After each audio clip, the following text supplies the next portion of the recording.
desakan dari teman-teman, para penonton setia Saifuddin Ibrahim untuk mengungkapkan beberapa ayat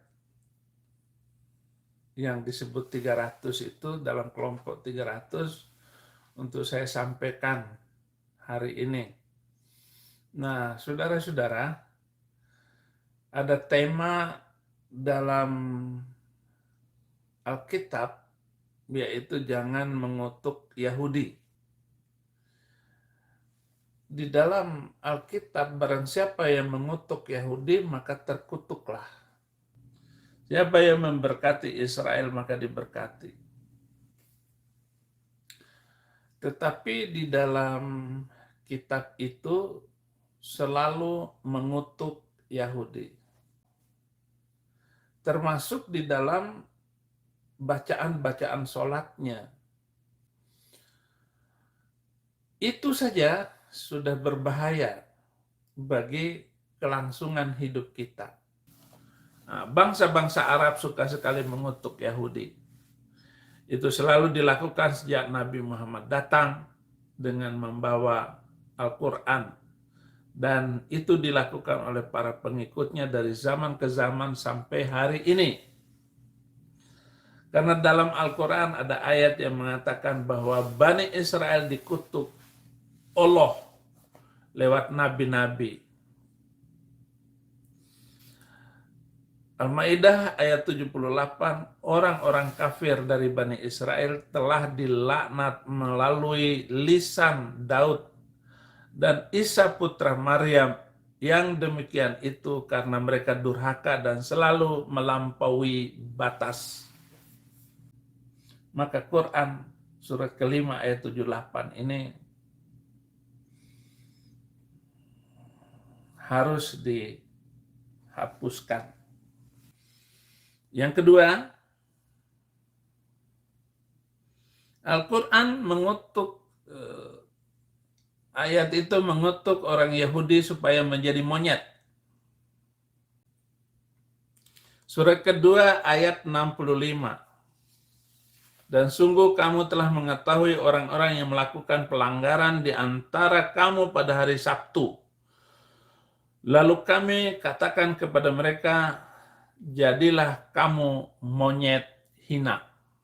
Jadi orang Yahudi dikutuk monyet hina. Tapi Yahudi ganteng-ganteng, nggak kayak monyet. Ya, emang provokatif sekali ini ayat, saudara-saudara, sehingga saya harus menjelaskan kepada saudara-saudara. Dan ucapan ini tidak benar dan tidak tepat sesuai dengan apa yang dikatakan bahwa orang Yahudi itu jadi monyet. Tidak ada itu. Maka ayat surat kedua ayat 65 ini ya,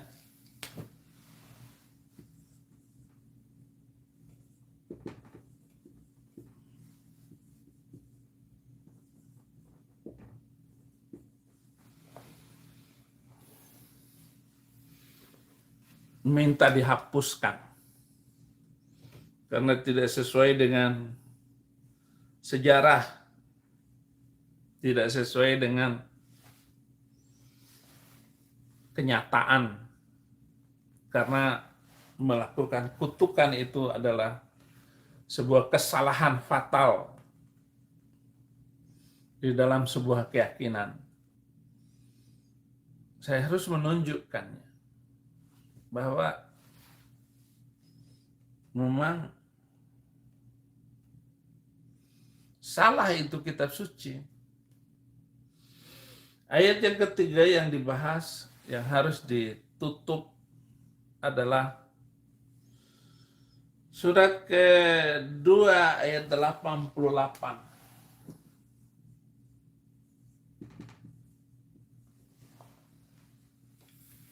Ayat 88 ini mengutuk. Dan mereka berkata, hati kami tertutup. Tidak, Allah telah melaknat mereka itu karena keingkaran mereka, tetapi sedikit sekali mereka beriman.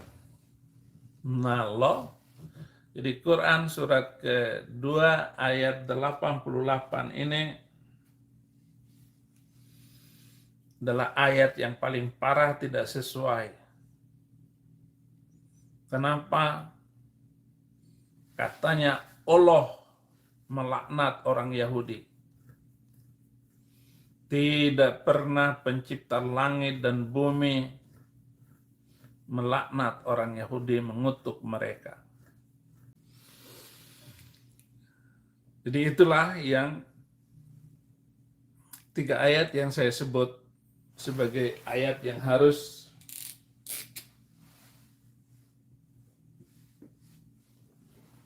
dihapuskan.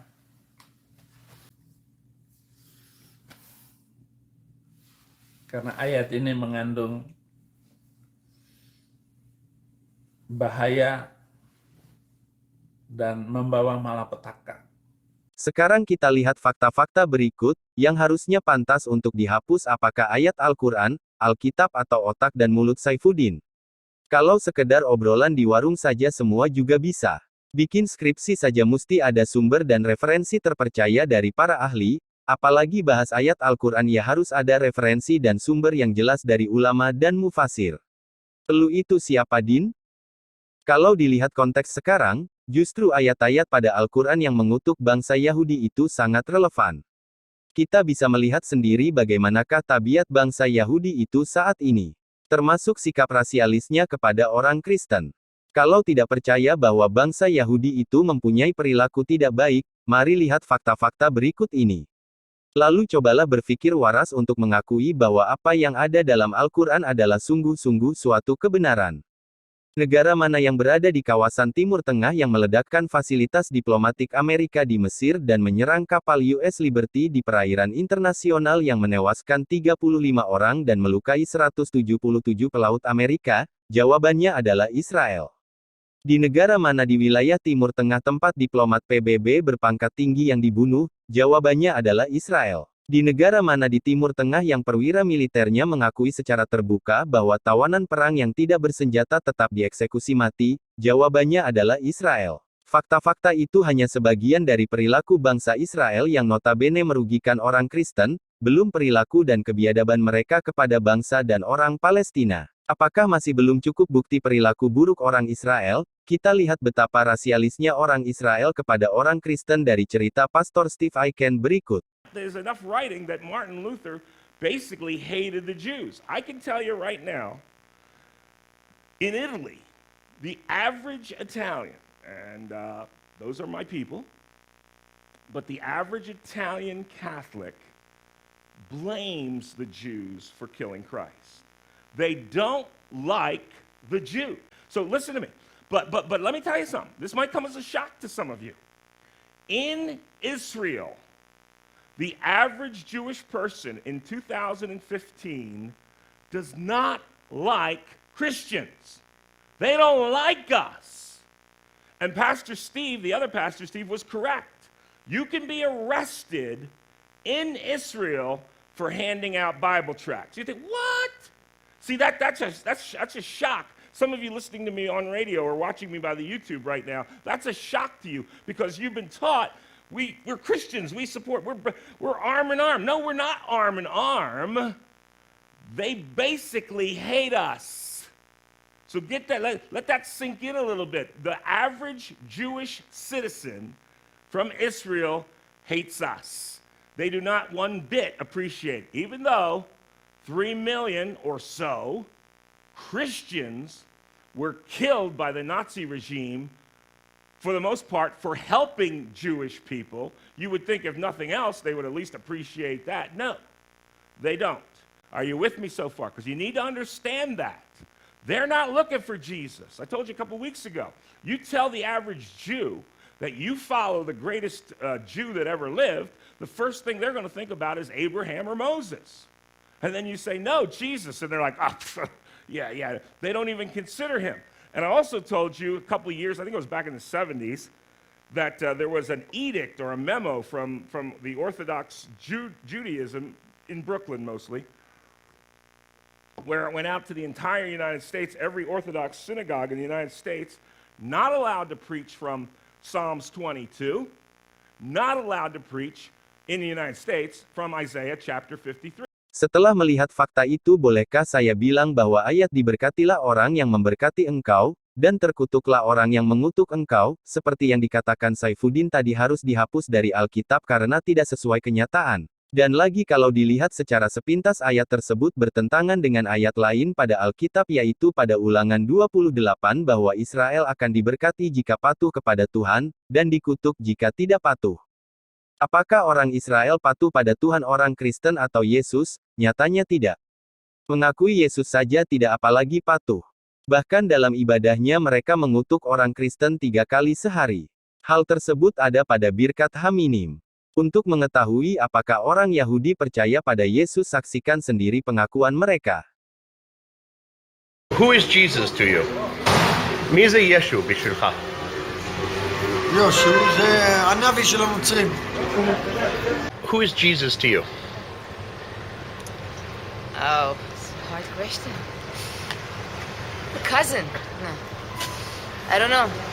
Okay. I guess, for me it's nothing. Okay. I guess he's someone for people who consider themselves Christian, but for me it's nothing. מי זה ישו בשבילך? ישו זה מייסד דת הנצרות. אוקיי. אני חושב שמה שהם רוצים לדעת זה למה אנחנו יהודים לא מאמינים בישו, שהוא המשיח, כאילו. קודם כל אני בחורה דתייה. אז אני מאמינה במה שהיהדות שמה לפנינו. ישו הגיע אלפי שנים אחרי. כולם היה יהודי, אבל הלך לדת אחרת. הקים דת אחרת. השאלה הראשונה זה מי זה ישו בשבילנו, בשביל היהודים? איזה עמדה יש לו? ישו נולד לאמא יהודייה, או בעיקרון יהודי, והנוצרים לקחו אותו כמנהיג שלהם. אוקיי.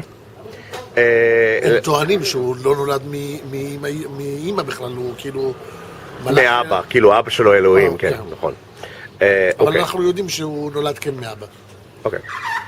מאיפה אנחנו יודעים בעצם? זה מובא בתלמוד הבבלי. אוקיי, ואני מניח למה הם שואלים, וזה למה אנחנו לא מאמינים בישו כהמשיח. אתה יכול לדבר על זה.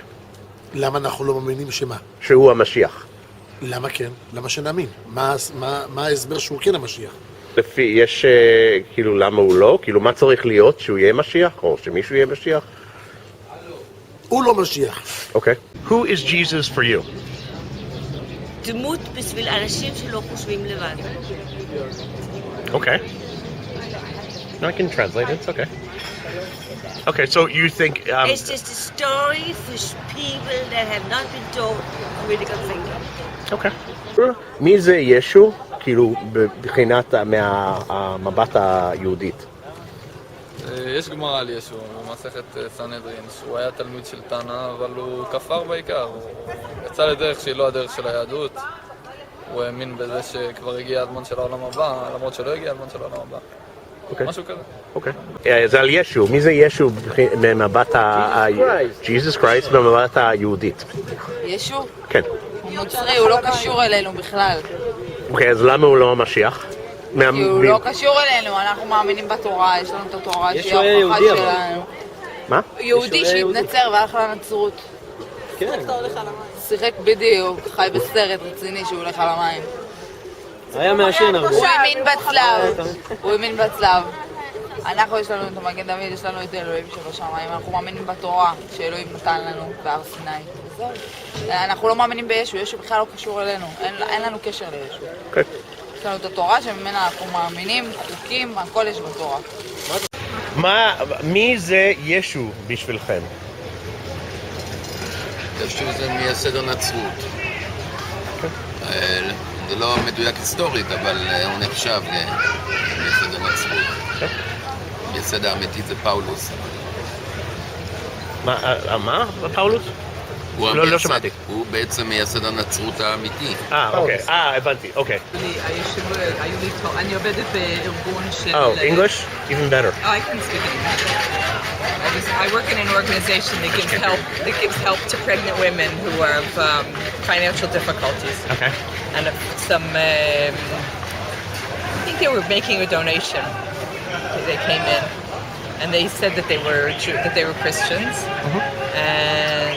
but they were living in Israel for many years or something like that. And they asked me if I'm a believer. And I thought for a minute, and I said, I'm a Jew. They stopped asking me. Okay. Yeah, I think there's an automatic assumption that they can't quite figure out why we don't believe in Jesus. Yeah. If we believe Right. at all. So, well, okay, can you maybe explain in some way why why? I'm a Jew? Yeah. Why I'm a Or Jew? why Jews in general, or you, don't believe in Jesus Christ as your Lord and Savior, or that kind of thing? It's not our tradition. We have our own tradition, which is very ancient and very how would you say? Ingrained. Ingrained. And part of it is not believing in Jesus. Okay. Do you happen to know As the why Messiah. why we don't believe Jesus was the Messiah? Do you happen to know why? Because we have different picture of what Messiah is. We see Messiah as something that's going to happen in the future, and it's going to fix the world. The world's going to be the way it's supposed to be when the Messiah comes. And it hasn't happened yet, so pretty simple. But the stronger answer is that it's just not in our tradition. Setelah melihat fakta-fakta itu, apakah kamu masih ingin hapus ayat Al-Quran hanya karena membela Yahudi yang malah mengutuk kaummu dan menghina Tuhanmu, Din? Waraskah kamu, Din? Diberkatilah orang yang memberkati engkau, dikutuklah orang yang mengutuk engkau. Dan itu terbukti. Saya sudah 2 kali pergi ke negeri itu.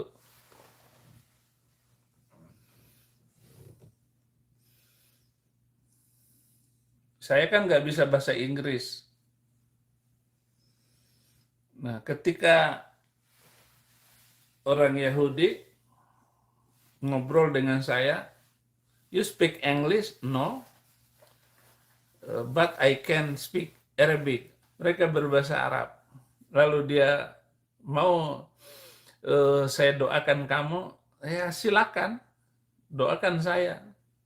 Didoakan oleh dia bahwa tahun depan kamu begini-begini, kamu akan diberkati, kamu akan nggak susah hidupmu selama-lamanya, kamu bla bla bla bla. Saya oman, amin, amin, amin. Setelah selesai, dia minta uang dari saya. Saya kasih waktu itu $30. Dia minta lagi kepada saya, dan saya nggak ada uang di kantong itu. Itu di kantong sebelah, kata dia. Saya kasih lagi semuanya $50 saya kasih waktu itu, sama dengan 500.000 kira-kira kalau zaman sekarang. Saya didoakan oleh dia. Itu artinya saya memberkati dia. Itu luar biasa, itu Yahudi, itu Israel itu. Dia pakai jubah, dia doakan saya.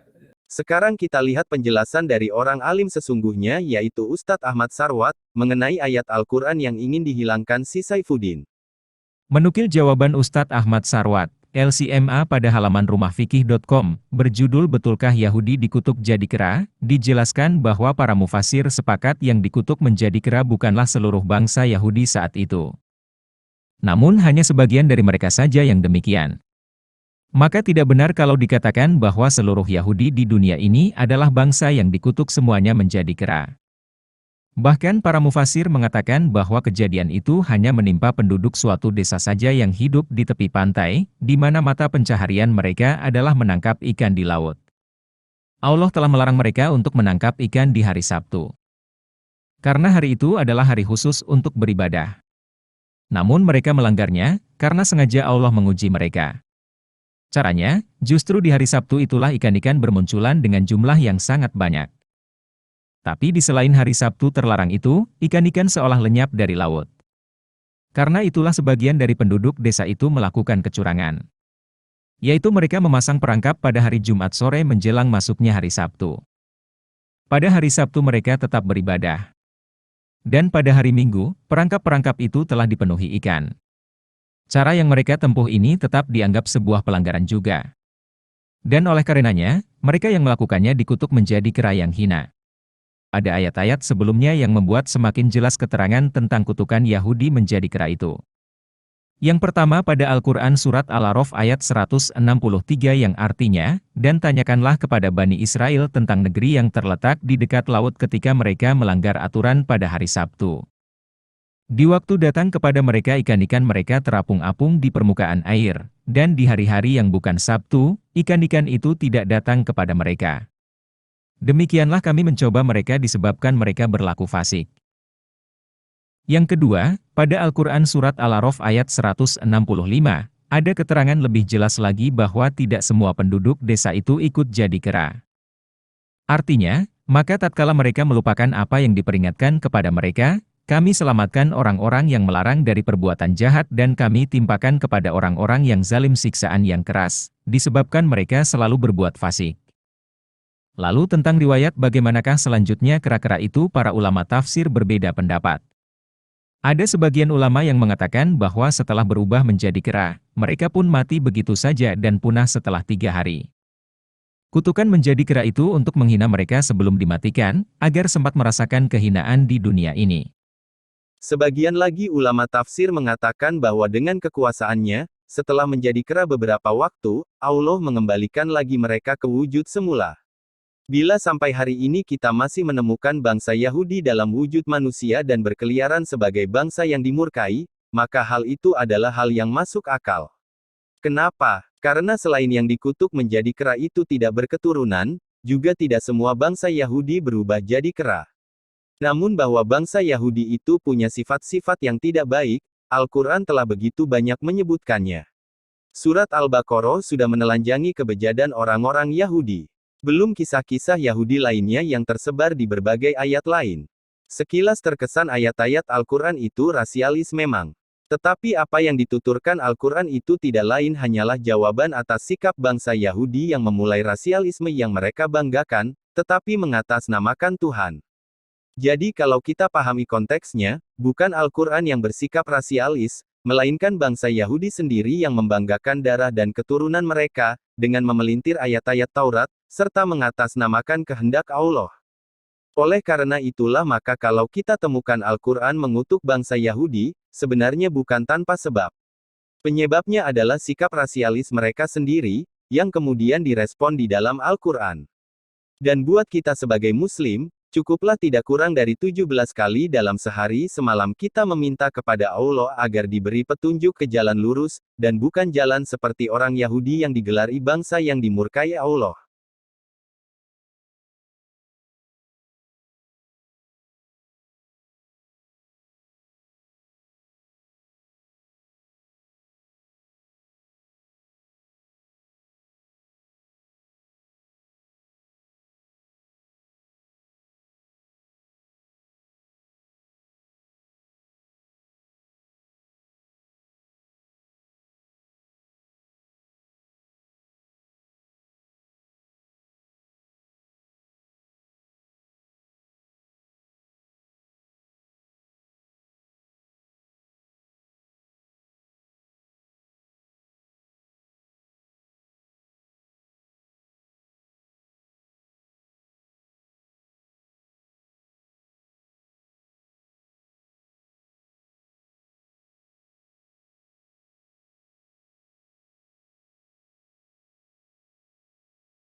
kebenaran.